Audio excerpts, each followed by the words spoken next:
नमस्कार दोस्तों, स्वागत है आप सभी का अपने YouTube channel perfect study GS में। दोस्तों, हम लोग जो आरआरबी ग्रुप डी का प्रैक्टिस सेट जो चला रहे हैं उसमें आज हम प्रैक्टिस सेट नंबर 2 लेकर आए हैं। इससे पहले दोस्तों हम लोग एक प्रैक्टिस सेट कर चुके हैं। अगर उसे आपने नहीं देखे हैं तो मेरे प्लेलिस्ट में जाकर उसे देख सकते हैं। दोस्तों, इसमें हम लोग 45 क्वेश्चन का डिस्कशन करेंगे, जिसमें हम लोग जीके जीएस से प्रश्नों को देखेंगे। दोस्तों, आपसे एक रिक्वेस्ट है कि आप मेरे चैनल पर नए हैं तो प्लीज़ इसे सब्सक्राइब कर लें और इसे ज़्यादा से ज़्यादा लाइक करें, दोस्तों में शेयर करें, फेसबुक, व्हाट्सएप, टेलीग्राम के माध्यम से। चलिए दोस्तों, स्टार्ट करते हैं। और दोस्तों, आरआरबी ग्रुप डी आपका नया एक आपका नोटिस आज दिया हुआ था, जिसमें 2 एग्ज़ाम लेगा, जो कि आपका पीटी होगा, उसके बाद मेंस भी इसका एग्ज़ाम लेगा। तो आप लोग नोटिफिकेशन को, अगर उस नोटिस को देखना है तो मेरे टेलीग्राम चैनल पर जा कर के देख सकते हैं। आज का पहला क्वेश्चन आपका हो जाएगा, कह रहा है कि फतेहपुर सीकरी या विजय शहर 12 साल तक डैश की राजधानी थी। एक का राइट आंसर हो जाएगा ऑप्शन नंबर 2, यह आपको अकबर। फतेहपुर सीकरी विजय शहर 12 साल तक अकबर की राजधानी थी और फतेहपुर सीकरी को अकबर ने 1571 ईस्वी में राजधानी बनाया था। दोस्तों, आप मेरे चैनल पर कंटिन्यू बने रहिए, हम आपको एग्जाम तक आपको इस पर रेगुलर प्रैक्टिस सेट चलाएंगे। क्वेश्चन नंबर 2 में कह रहा है कि डैश ने अपनी राजधानी दिल्ली से देवगिरी स्थानांतरित की, जिसे उसे दौलताबाद नाम दिया। 2 का राइट आंसर हो जाएगा ऑप्शन नंबर सी, मोहम्मद बिन तुगलक। और दोस्तों, आप लोगों को जो भी प्रैक्टिस सेट करना है आप कमेंट करके बता सकते हैं कि हमको इस बुक से प्रैक्टिस सेट करना है, हम उसको भी स्टार्ट कर देंगे। क्वेश्चन नंबर 3 में आपको कह रहा है कि इब्राहिम लोदी 1526 में पानीपत की पहली लड़ाई में डैश के द्वारा मारा गया था। 3 का राइट आंसर हो जाएगा ऑप्शन नंबर ए, यह बाबर के द्वारा मारा गया था। इब्राहिम लोदी 1526 ईस्वी में पानीपत की पहली लड़ाई में बाबर के द्वारा मारा गया था और पानीपत का प्रथम जो युद्ध हुआ था वह 21 अप्रैल 1526 को हुआ था। क्वेश्चन नंबर 4 में आपको कह रहा है कि किस वर्ष भारतीय संविधान में प्रथम संशोधन किया गया था। 4 का राइट आंसर हो जाएगा ऑप्शन नंबर ए, 1951 में। 1951 ईस्वी में भारतीय संविधान में प्रथम संशोधन किया गया था और प्रथम संशोधन जो है वो आपका भूमि सुधार कानून को जोड़ा गया था। नेक्स्ट हम लोग देख लेते हैं। क्वेश्चन नंबर 5 कह रहा है कि राज्य की कार्यपालिका शक्ति किसमें निहित है। 5 का राइट आंसर हो जाएगा ऑप्शन नंबर सी, यह आपको राज्यपाल में निहित है। क्वेश्चन नंबर 6 में कह रहा है कि भारत में त्रिस्तरीय पंचायती राज व्यवस्था की सिफारिश किसने किया था। 6 का राइट आंसर हो जाएगा ऑप्शन नंबर बी, बलवंत राय मेहता समिति ने। क्वेश्चन नंबर 7 में कह रहा है कि सूर्य का दीप्तिमान सतह क्या कहलाता है। 7 का राइट आंसर हो जाएगा ऑप्शन नंबर बी, प्रकाश मंडल। सूर्य का दीप्तिमान सतह प्रकाश मंडल कहलाता है और सूर्य के वर्णमंडल के परे के भाग को कृत या कोरोना कहते हैं। नेक्स्ट हम लोग देख लेते हैं। सर्वाधिक जैव विविधता पाई जाती है।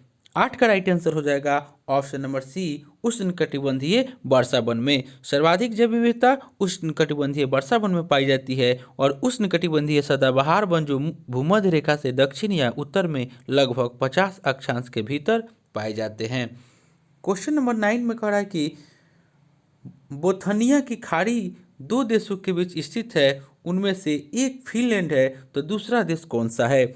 9 का राइट आंसर हो जाएगा ऑप्शन नंबर ए, स्वीडन। बोथनिया की खाड़ी 2 देशों के बीच में स्थित है, इसमें से एक फिनलैंड है तो दूसरा स्वीडन है और फिनलैंड की राजधानी हेलसिंकी है और स्वीडन की राजधानी स्टॉकहोम है। नेक्स्ट हम लोग देख लेते हैं। नेपच्यून के अलावा कौन सा ग्रह ब्लू प्लेनेट के रूप में भी जाना जाता है। 10 का राइट आंसर हो जाएगा ऑप्शन नंबर सी, पृथ्वी। पृथ्वी जो है आपको ब्लू प्लेनेट के रूप में जाना जाता है। अब मंगल ग्रह को लाल ग्रह कहा जाता है और सबसे चमकीला ग्रह शुक्र होता है। नेक्स्ट हम लोग देख लेते हैं। क्वेश्चन नंबर 11 कह रहा है कि भारतीय रिजर्व बैंक की प्रथम महिला डिप्टी गवर्नर कौन थी। 11 का राइट आंसर हो जाएगा ऑप्शन नंबर बी, केजे उदेसी जोन है वह भारतीय रिजर्व बैंक की प्रथम महिला डिप्टी गवर्नर थी। नेक्स्ट हम लोग देख लेते हैं। क्वेश्चन नंबर 12 में कह रहा है कि भारत देश का सबसे बड़ा उत्पादक, उपभोक्ता और आयातक है। 12 का राइट आंसर हो जाएगा ऑप्शन नंबर ए, दाल। भारत दाल का सबसे बड़ा उत्पादक और उपभोक्ता है और आयातक है। दाल को गरीबों का दूध कहा जाता है और भारत जो है वह सबसे अधिक विदेशी मुद्रा खनिज तेल के आयात पर खर्च करता है। नेक्स्ट हम लोग देख लेते हैं।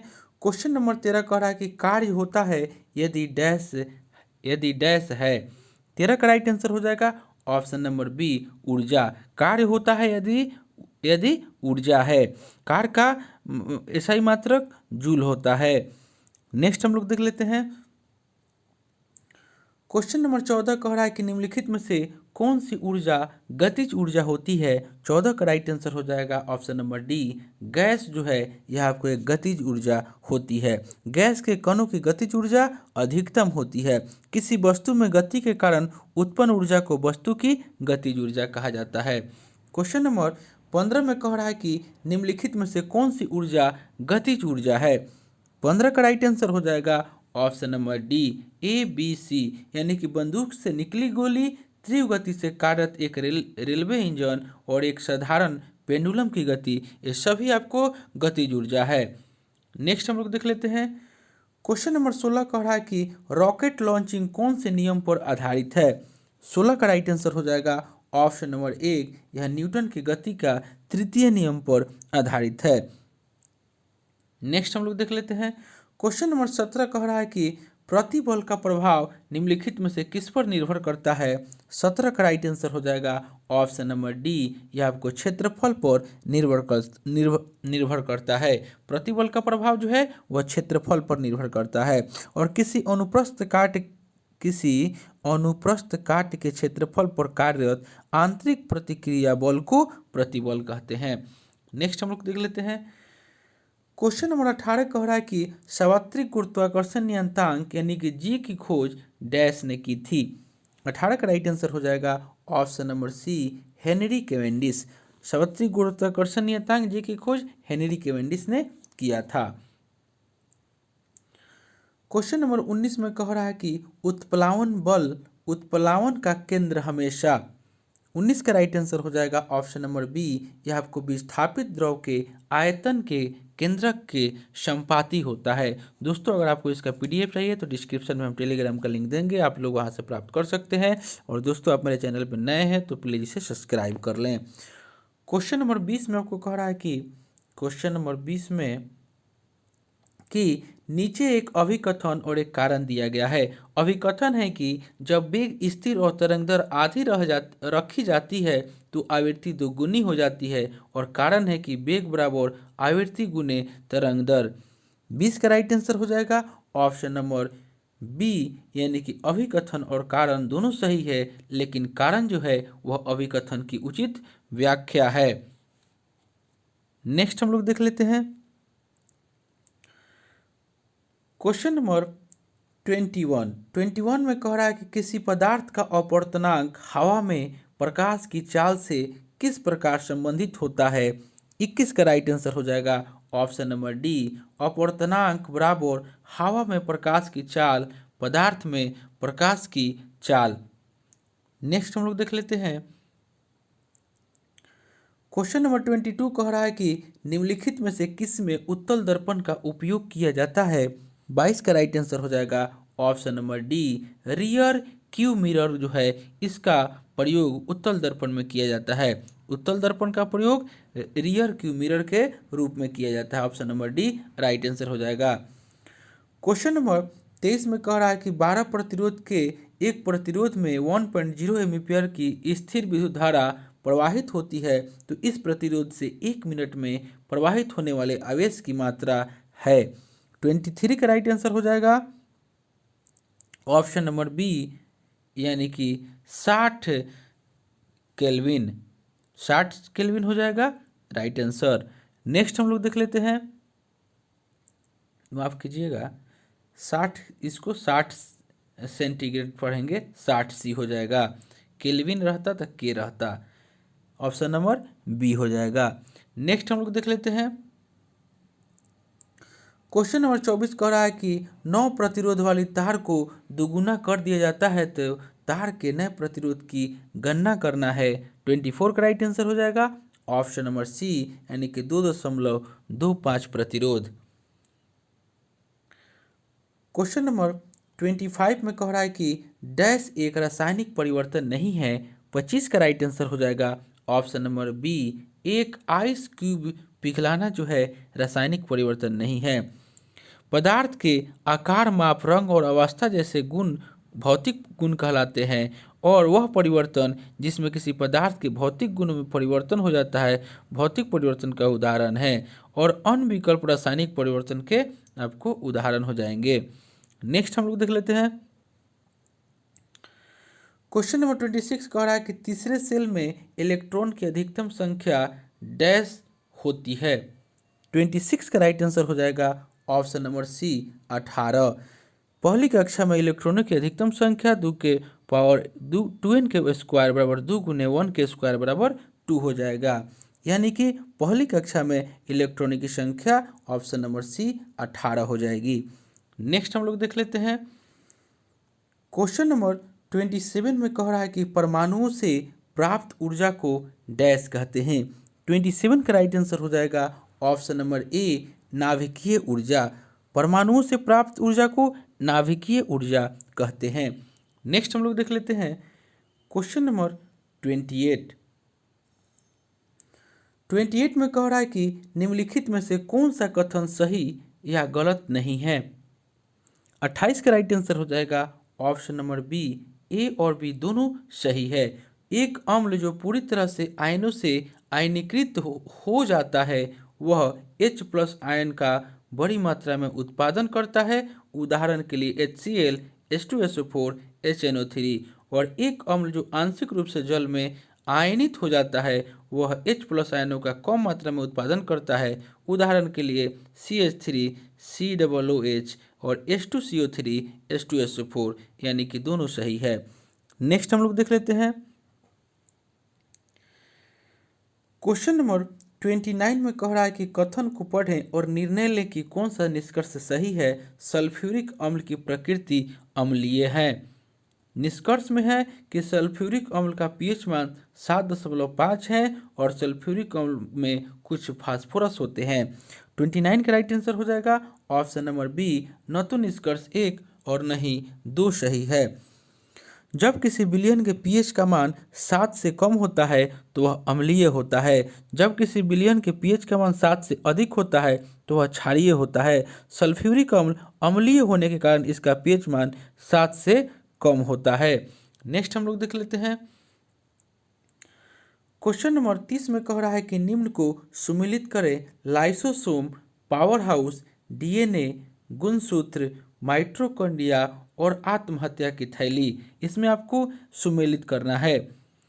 30 का राइट आंसर हो जाएगा ऑप्शन नंबर बी, यानी कि लाइसोसोम जो है वह आत्महत्या की थैली है। उसके बाद आपको डीएनए, यानी कि डीएनए जो है वह गुणसूत्र हो जाएगा और माइटोकॉन्ड्रिया को पावर हाउस कहा जाता है। नेक्स्ट हम लोग देख लेते हैं, क्वेश्चन नंबर 31 में कह रहा है कि डैश एक संयोजी ऊतक है। 31 का राइट आंसर हो जाएगा ऑप्शन नंबर बी, रक्त जो है एक संयोजी ऊतक है। संयोजी ऊतक मानव शरीर के एक अंग को दूसरे अंग से जोड़ने का कार्य करता है। नेक्स्ट देख लेते हैं, 32 में कह रहा है कि निम्न में से कौन जाइलम का प्रकार नहीं है। 32 का राइट आंसर हो जाएगा ऑप्शन नंबर बी, यानी कि सीव ट्यूब जोन है वह जाइलम का प्रकार नहीं है। इसका प्रमुख कार्य जल और खनिजों का अवशोषण कर पौधों के पत्तियों तक पहुंचाना होता है। नेक्स्ट देख लेते हैं, क्वेश्चन नंबर 33 में कह रहा है कि निम्न में से कौन से कथन गलत है। डीएनए का पूरा नाम डीऑक्सीराइबो न्यूक्लिक एसिड है। यह गुणसूत्र में उपस्थित होने वाले रासायनिक तत्व है जो अनुवांशिक गुण वहन करता है। और डीएनए एक पॉलीन्यूक्लियोटाइड है और न्यूक्लियोटाइड डीएनए की ही मूलभूत संरचनात्मक इकाई है। जो दो अवयव से मिलकर बनी होती है। 33 का राइट आंसर हो जाएगा ऑप्शन नंबर सी, यानी कि इसमें केवल सी यानी कि डीएनए एक पॉलीन्यूक्लियोटाइड है और न्यूक्लियोटाइड जो है वह डीएनए की मूलभूत संरचनात्मक इकाई है जो दो अवयव से मिलकर बनी होती है। ये आपका सही है, ऑप्शन नंबर 3। नेक्स्ट हम लोग देख लेते हैं 34 कह रहा है कि डिओडेनम डैश का भाग है। 34 का राइट आंसर हो जाएगा ऑप्शन नंबर 1 ए, यह आपको छोटी आंत का भाग है। नेक्स्ट हम लोग देख लेते हैं क्वेश्चन नंबर 35 कह रहा है कि निम्नलिखित में से मानव मस्तिष्क का वह हिस्सा कौन सा है जिसमें विचारों का संग्रह होता है। 35 का राइट आंसर हो जाएगा ऑप्शन नंबर डी अग्र मस्तिष्क। मानव मस्तिष्क का भाग है अग्र मस्तिष्क, मध्य मस्तिष्क और पश्च मस्तिष्क, और मानव की अग्र मस्तिष्क में 3 भाग होते हैं। नेक्स्ट हम लोग देख लेते हैं क्वेश्चन नंबर 36 में कह रहा है कि नेत्र में प्रवेश करने वाले प्रकाश की मात्रा को किसके द्वारा नियंत्रित किया जाता है। 36 का राइट आंसर हो जाएगा ऑप्शन नंबर ए पुतली के द्वारा नियंत्रित किया जाता है, और इसी पुतली को आइरिस के नाम से भी जाना जाता है। नेक्स्ट हम लोग देख लेते हैं क्वेश्चन नंबर 37 में कह रहा है कि अमीबियासिस के कारण क्या होता है। 37 का राइट आंसर हो जाएगा ऑप्शन नंबर बी पेचिस। अमीबियासिस के कारण पेचिस होता है, और अमीबियासिस संक्रमण गर्म जगहों पर गंदे पानी से होना सबसे आम है, और यह पानी पीने या दूषित पानी से धुले बिना पके भोजन जैसे फल खाने से फैलता है। नेक्स्ट देख लेते हैं क्वेश्चन नंबर 38 में कह रहा है कि किस राज्य सरकार ने मिट्टी और पानी की टेस्टिंग करने के लिए कृषि संजीवनी वैन को दिखाई हरी झंडी। 38 का राइट आंसर हो जाएगा option number B Karnataka. Karnataka के मुख्यमंत्री बीएस येदियुरप्पा अभी वर्तमान में मुख्यमंत्री जो कर्नाटक के वह चेंज हो गए हैं, आप लोग देख लीजिएगा उसको। उसी ने 40 कृषि संजीवनी वैन को हरी झंडी दिखाई है येदियुरप्पा ने, और इस कृषि कार्यक्रम को शुरू करने के लिए राष्ट्रीय कृषि विकास योजना के तहत केंद्रीय सहायता से राज्य के कृषि विभाग द्वारा इन वैन को लॉन्च किया गया है, यानी कि option number B right answer. Next देख लेते हैं 39 कह रहा है कि उपन्यास राइट अंडर आवर नोज किसने लिखा।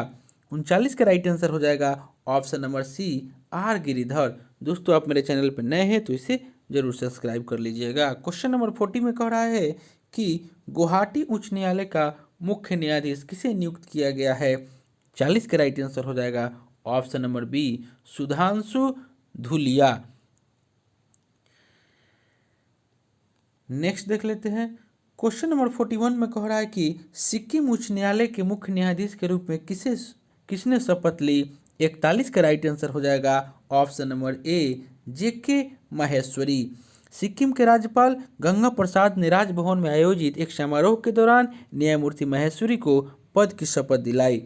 नेक्स्ट क्वेश्चन देख लेते हैं क्वेश्चन नंबर 42 में कह रहा है कि अमेरिकी सेना के पहले भारतीय अमेरिकी CIO कौन बने। 42 का राइट आंसर हो जाएगा ऑप्शन नंबर ए डॉक्टर राज अय्यर। नेक्स्ट देख लेते हैं क्वेश्चन नंबर 43 कह रहा है कि पाकिस्तान ने किस रॉकेट सिस्टम का सफल परीक्षण किया। 43 का राइट आंसर हो जाएगा ऑप्शन नंबर ए फतह-1। क्वेश्चन नंबर 44 कह रहा है कि चित्रा घोष का निधन हो गया, ये कौन थी। 44 का राइट आंसर हो जाएगा ऑप्शन नंबर डी, यह आपको एक प्रोफेसर थी। आज का अंतिम क्वेश्चन हो जाएगा, कह रहा है कि सत्यापाल का निधन हो गया, ये कौन थे। 45 का राइट आंसर हो जाएगा ऑप्शन नंबर ए, यह आपको एक फैशन डिजाइनर थे। तो दोस्तों यह प्रैक्टिस सेट जो हम लेकर आए थे यह आपको RRB ग्रुप डी का प्रैक्टिस सेट नंबर 2 था। इससे पहले दोस्तों हम लोग एक प्रैक्टिस सेट कर चुके हैं, अगर आपने उसे नहीं देखा है तो मेरे प्लेलिस्ट में जाकर उसे देख सकते हैं। दोस्तों आपसे एक रिक्वेस्ट है कि आप मेरे चैनल पर नए हैं तो प्लीज़ इसे सब्सक्राइब कर लें और इसे ज़्यादा से ज़्यादा लाइक करें, दोस्तों में शेयर करें फेसबुक व्हाट्सएप टेलीग्राम के माध्यम से। अगर आपको इसका PDF चाहिए तो डिस्क्रिप्शन में यहाँ टेलीग्राम का लिंक दे देंगे, आप लोग जा करके वहाँ से प्राप्त कर सकते हैं। तो चलिए दोस्तों मिलते हैं नेक्स्ट वीडियो में, तब तक के लिए धन्यवाद।